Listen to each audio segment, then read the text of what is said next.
সেই ঐক্য ভাঙার মতো ক্ষমতা কোন ষড়যন্ত্রকারীর হবে না ইনশাআল্লাহ।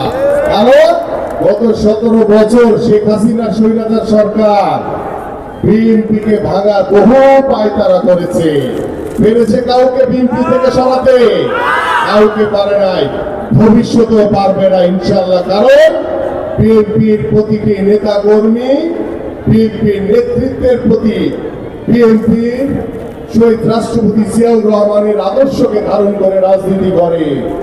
বিএনপি চেয়ারপারসন বাংলাদেশের তিনবারের সাবেক সফল প্রধানমন্ত্রী দেশনেত্রী বেগম খালেদা জিয়া আপসহীন নেতৃত্বকে তার নেতৃত্বের প্রতি আনুগত্য রেখে রাজনীতি করে।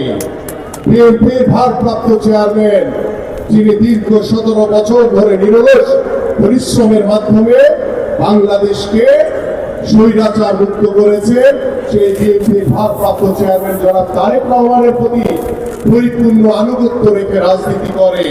সেই জন্য বিএনপিকে ভাঙার মতো ক্ষমতা কারো নাই। তাই আসুন, আমাদের রাষ্ট্র কাঠামো মেরামতের জন্য যে রূপরেখা দেওয়া হয়েছে সেই রূপরেখা বাস্তবায়নের মাধ্যমে বাংলাদেশের পরিপূর্ণ সংস্কার হবে, বাংলাদেশের গণতন্ত্র পরিপূর্ণভাবে প্রতিষ্ঠিত হবে।